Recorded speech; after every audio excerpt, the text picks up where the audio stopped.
Hello, everybody. It's Richard Clark again. Um, I realized while I was doing the last video that there's been dozens and dozens or hundreds of books that have influenced me in the way that I look at addiction. And I thought it would be unfair for me to not give recognition to many of the authors and writers of books who have contributed to my awareness of addiction. And so the point of this video is to just give you a very brief introduction to a dozen or so books that will really help you understand the global nature and the complex nature of addiction. I'm just going to show you I'll just hold up the copies of the books. I think they're all available on Amazon.com or .ca.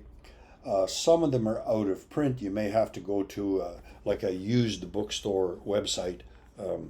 Abe Books, A-B-E, abebooks.com is a pretty good place to start if it's out of print. Anyway, so I'm just going to kind of skip through these dozen or so books. And I will tell you that they're all seriously written by competent professionals who know what they're talking about. And all of them, as far as I'm concerned anyway, all of them will require some careful thought. They will require some kind of meditation for you to put them all together in your head so that they make sense. And that's the way that I wrote my two books, which I'll talk about at the end of the video. So anyway, here they are in a random order. They're all equally important to me. And I'll tell you very briefly what each one is about so that you can decide whether or not you want to invest your money and time in acquiring them. They're all very understandable, but they are rather complex and will require careful reading. So here we go. The first one is, I'll do this one first. The first one is a book by a guy named Bruce K. Alexander. It's called Peaceful Measures, and it's Canada's way out of the war on drugs. Bruce Alexander was a university professor, studied addiction at some length, and he saw a direct correlation between the chaos that we were experiencing in culture, the significant increase in addicted behavior, and the persecution of alcoholics, or specifically drug addicts, in relation to what Richard Nixon did in the early 1970s. Well researched, carefully thought out, well worth a careful read if you want to understand the history. The second book by Bruce Alexander is called The Globalization of Addiction, A Study in Poverty of the Spirit. This book by Mr. Alexander came out, I think, about 2008 or 9, something like that. And in that book, what he explains is in the 1970s, 80s, and 1990s, addiction was seen primarily or principally as an issue of North America, Canada, United States, England, larger countries in Europe, Australia. But what's happened in the intervening 40 years is addiction has become globalized, and it is now sort of an around-the-world crisis. And he explains why that's happening and why we have to address it, not so much as a sort of a homegrown local issue, but it's important to consider it as an international issue. So that's two by Bruce Alexander. This book, written many years ago by Alice Miller, was a psychiatrist in Europe. For Your Own Good, The Hidden Cruelty in Child Rearing and the Roots of Violence. Alice Miller wrote several books about the human personality and cruelty and violence that stems from the patriarchy and sort of militaristic view of families from Europe as far back as the 18th century. And when you read the book and you carefully study it, you'll end up with an idea of how we ended up in the violence crisis that we live in today. There are there are hidden roots of violence in relation to religion and patriarchy and militaristic culture that we don't want to be aware of. She wrote several other books. They're all important, but that's the one that had the biggest impact on me. Two books by an American psychiatrist that I find very, very important. The first one is by Sheldon Kopp, If You Meet the Buddha on the Road, Kill Him. Very, very popular book. It's still in print. I think it's probably been in 30 or 40 printings since he wrote it. And it's a very soft but thorough analysis of the dynamic of counseling and what happens in therapy. And when your therapist is conducting themselves properly, he makes allusion to a few mistakes that he made. He talks about how the importance of the relationship between the counselor and the client is as important as the information that they talk about. The other book by Sheldon Kopp is more for therapists and counselors. I mean, if you want to read the book, it's open to the general public. Anybody can buy the book. But it's specifically designed as a practical guide for psychotherapists by Sheldon Kopp. It's called Back to One. Sometimes the book is out of print, it's hard to find, can be expensive. This is by far, out of the 1,000 or so books I've read about therapy and counseling, this is by far the best book, no exceptions. It's the best book that I've ever read on what the relationship is between a therapist or a counselor and their clients. It talks about the rules. It talks about what a counselor can say or what they should say and what they shouldn't say. And for addicts and alcoholics, if you're working with addicts and alcoholics, it's important to understand it because from my point of view, if I could summarize it in one sentence, the book is an almost perfect description of a non-codependent relationship between a therapist and a client, between a counselor and an addict. It's astonishing in how clearly it defines what a counselor or therapist should do, what a client should do, and how not to be codependent in your relationship. The next book, which I found particularly important, is by Nathaniel Branden, and it's called Taking Responsibility: Self-Reliance and the Accountable Life. Now, being responsible and taking responsibility for your life is a sore spot and a sticking spot for addicts early in recovery, because one of the symptoms or one of the issues involved in addiction recovery is that addicts, as according to what was written by Bill Wilson, one of his more brilliant statements was, we have to drop the word blame from our speech and thought. And of course, alcoholics in general, drug addicts in general, people who are addicted to other things in general, when they're in their addiction, love to blame. It's not my fault, it's your fault. I did this because you did this bad thing to me. If you would stop doing that bad thing to me, then I could maybe change my... It's all about blame. And Dr. Branden, Nathaniel Branden, talks about the general and global irresponsibility in North American culture, specifically in the United States, but in North American culture, where blame has become a condition of our existence, and that has to stop. One of the very early books on codependence that I like is by Charles Whitfield. It's called Codependence: Healing the Human Condition. It's a very careful analysis of the psychology that exists underneath the behavior of addiction, underneath the behavior of codependence, the self-defeating personality traits that prevent fulfillment, and what codependence in relationship means. And he explains it in such a way that you can understand how complicated it is. One of the amazing sentences in the book for me, and I'm paraphrasing here, mind you, it's my perception of it, but one of the amazing things in the book for me is that if you're in recovery from addiction and you're in therapy for codependence, you're looking at a minimum of 5 years work. And that's regular sessions. That's not once every 2 months or so. That's regular weekly appointments of 5 years with a non-codependent therapist who knows what they're doing.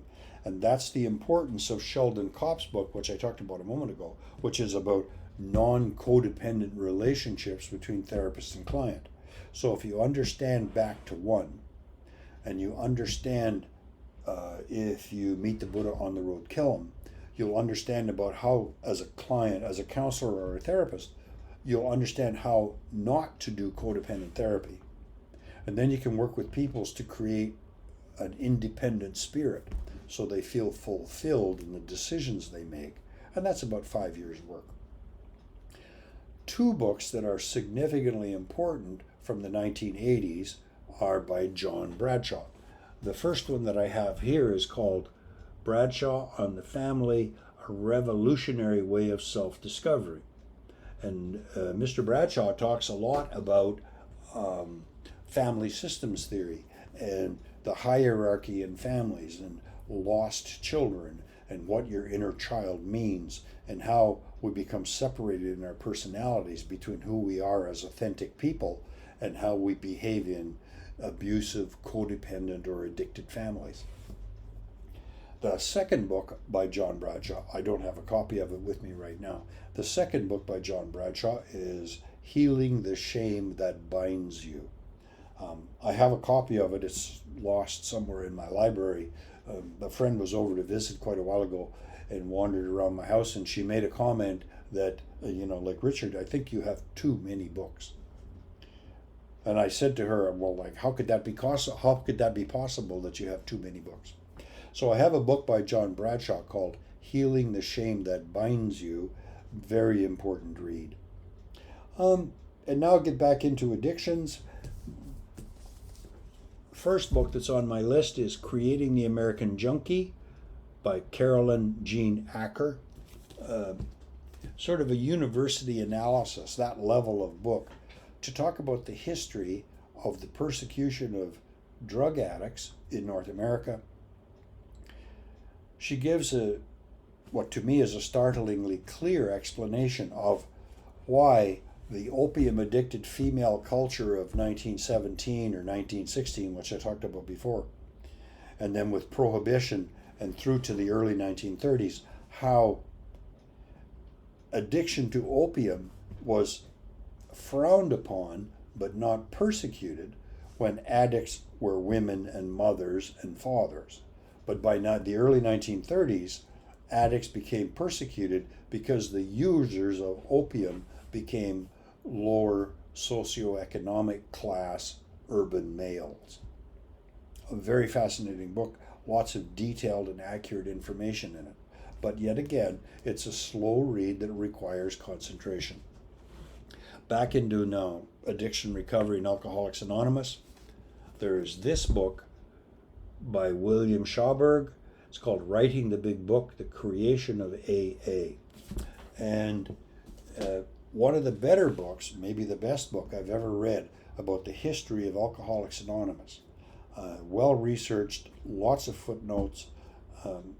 Mr. Schauberg had access to a lot of the letters of Bill Wilson, spent a lot of time interviewing Bill Wilson's widow, and so there's a wealth of information about the misunderstandings between Bill and Bob Smith in Akron and why Bob Smith didn't participate in the writing of the big book and the influence of the Oxford groups. Very, very well written book.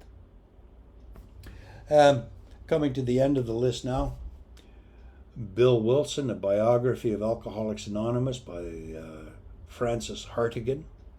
A very well researched book that involved the chaos of Bill Wilson's life before, during, and after the creation of AA, the chaos in his private life, what some of the people around him were trying to do to get him to become more stable in his recovery, There's all kinds of information about Bill Wilson and sort of his relationship, sex addiction, his sort of acting out in having affairs. Well-written book. People don't want to talk about it in AA because they think it will sort of tarnish the reputation of Bill Wilson.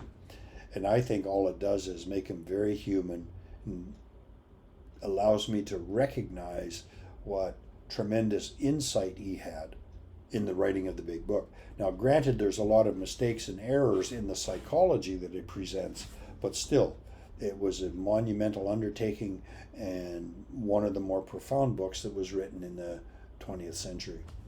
3 more and then I'm done. History of Agnostics in AA needs to be read if you want to understand that for many, many decades, there has been this whole collection of people who have been agnostics or atheists, tried to find their own way in the program. And if you read the book that's published by New York Central Office called 1/10, there's 20 or 30 stories in that book that explain how atheists and agnostics have been struggling uphill trying to find acceptance in groups that are very religiously oriented and choose to criticize or persecute people who are atheists or agnostics. And I have experienced this firsthand for a number of years in Alcoholics Anonymous.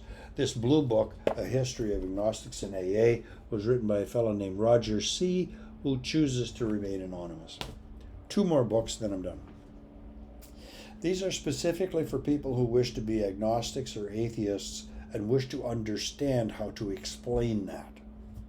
My own experience in my sort of 42 years of recovery and being an atheist is I often talk to atheists or agnostics who believe they are atheists or agnostics, but are overwhelmed with all of the religious rhetoric and don't know how to talk about being an atheist or agnostic.